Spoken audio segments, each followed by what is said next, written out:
It was time for a little rest, and I saw a sign of hope. A sign you would recognize if you live in America, especially in the South, and you're looking for civilization. A water tower! Unfortunately, it seems to be glared out by the sun in this video, so you can't see it. But trust me, it's there. If you see a water tower in America, you're getting near a community. Usually the community's name is right on it. And I learned this is actually unusual.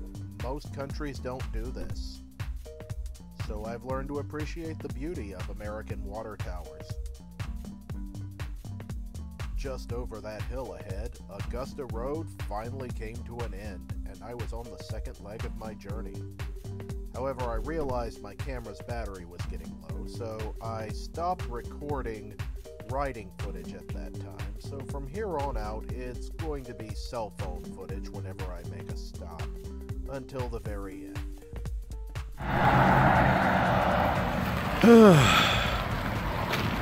As you can see, I have reached civilization. Well, I just crested the tallest hill of this entire journey. In fact, it is so tall, it is the only one that warranted a warning sign, which I'm not sure if the camera can see from here or not. Maybe. Hard to tell.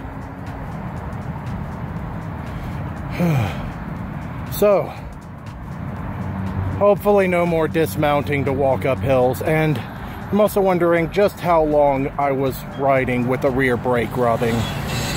No wonder I'm so tired. But, found the problem. Think I fixed it for now. And now it's time for the final leg of the journey.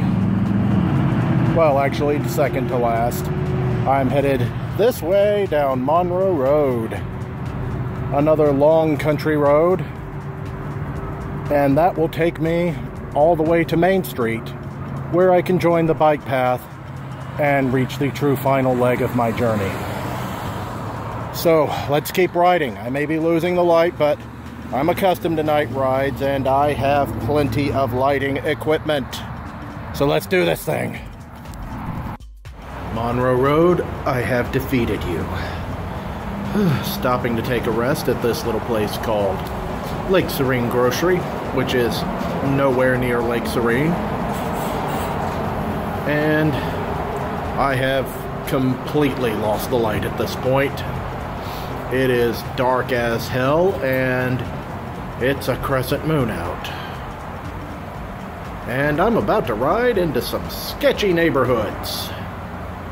But I'm gonna make it. Almost there. I have reached the Longleaf Trace. It's actually not as dark as it looks on camera. It's actually quite well lit. I love the Longleaf Trace compared to all the cars and hills and jagged, badly damaged roadways. This is heaven for cyclists. Straight, flat, smooth, and no cars. This is truly the final leg of my journey.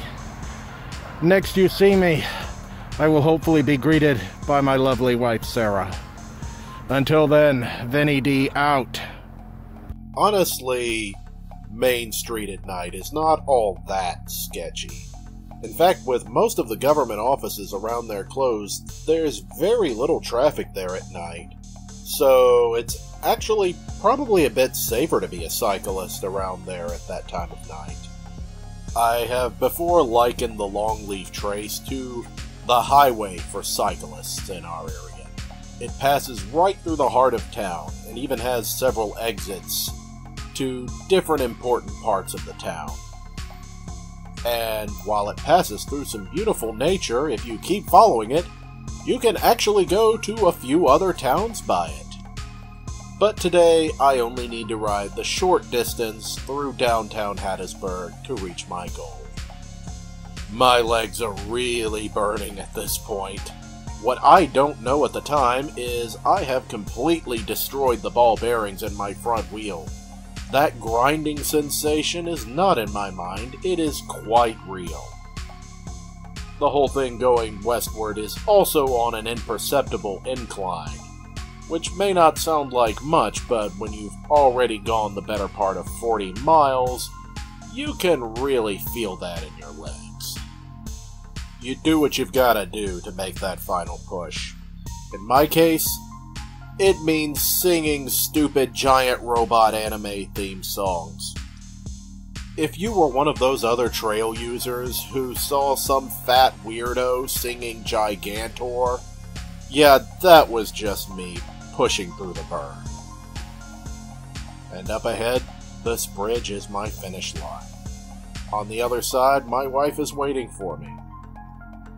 Like I said at the beginning of this thing, 40 miles may not sound like a lot to some people, but considering I'd only started cycling the previous year and had to learn all over again, it means something to me.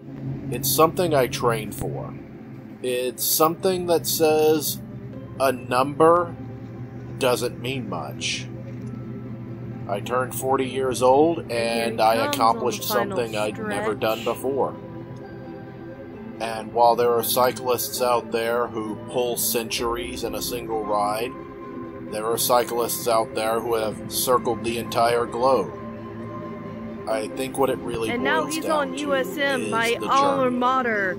And for me, that means I decided to do something, and I accomplished what I set out to do. Right next to Hillcrest, the dorm I lived in when we met. So, for all of you out there watching this, as I near the end, I just wanted to say, so how do you feel? Get out there. 40 You're on at point 40. A, and don't worry so much about how long it'll take you to get to point B. Just pick a point B and then get going. Get on a bike or put on your shoes. Just get out there and enjoy the miles in between. From here, I'll leave you to watch the explain later. This is Vinny D out. I'll Be explain good. later. Got many compliments on my bike. Nice. I think my front ball bearings are shot. Oh. And I am definitely gonna feel this in the morning. But I planned it, I trained for it, and I did it. I want to thank my lovely wife, Sarah. Sarah, get yourself in the picture.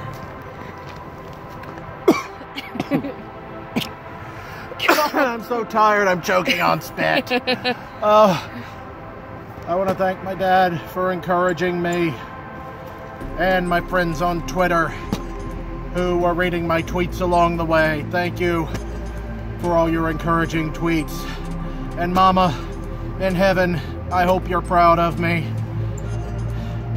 And now... You know she is. Yeah. And now I'm going home. Alright, now you just have to make the short trek to the car! Yes, and I'm pushing it.